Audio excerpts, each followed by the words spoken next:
If you ask the people in our countries, the belief in a stable international financial system has indeed been damaged quite significantly. But there is a new approach that we see in the world today, an approach that harbors great doubts as to the validity of the international system. They say, shouldn't we look after our own? I have my grave doubts that this is the right way to go about it. I think our national interests, well, we should understand them in such a way that we always remember that others also have their own vested interests, factor them in, and then shape a win-win situation that will guide us in international politics.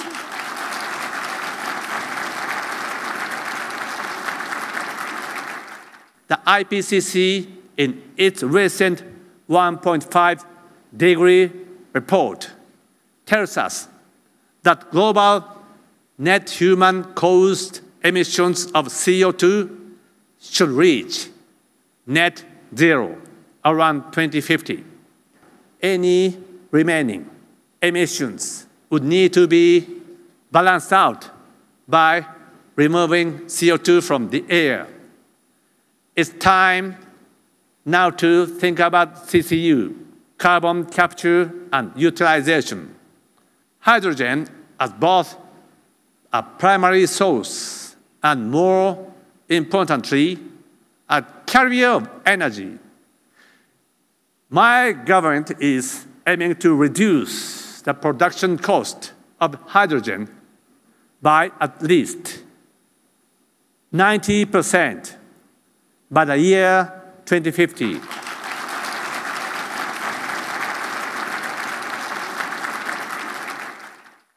We believe in technology is great for human beings. But when the early stage, every technology creates worries. As I said, the First World War because of the first technology revolution. Second technology revolution caused the Second World War. And this is the third technology revolution we're coming. Don't be evil, it's not enough. You should do good things for the world. Do good things for the future. We still need oil, we still need the coals, we still need the wood. But if the data can tell us how to use it efficiently, smartly, and that is what we think we can do.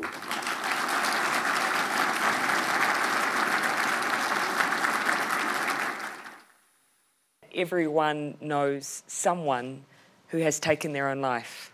I've lost friends, and I wouldn't have to look far in my cabinet to find others who have as well. Business should be taking this on for both that moral imperative but that economic imperative as well. So for both reasons, 5% loss to GDP, but also the moral reason, it's a real priority for us. For some reason, we're all embarrassed by emotions. British people particularly, we're very embarrassed about revealing our emotions. And I take it back as far as the war. And I think, the wartime was very, very difficult for everybody. No matter how much you could talk, you were never going to fix the issue. It was so destructive and, devastating that I think a whole generation just decided that this was the best way of dealing with it. They then completely by accident pass that on to the next generation. We all learn from our parents. We all learn from how they deal with things. So a whole generation then inherited that this was the way you deal with problems. You don't talk about them.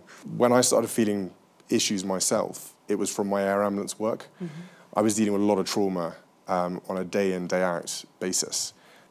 There are still so many people who are suffering in silence, and there's still this stigma attached to mental health, which we've got to completely obliterate before we can progress to the next stage.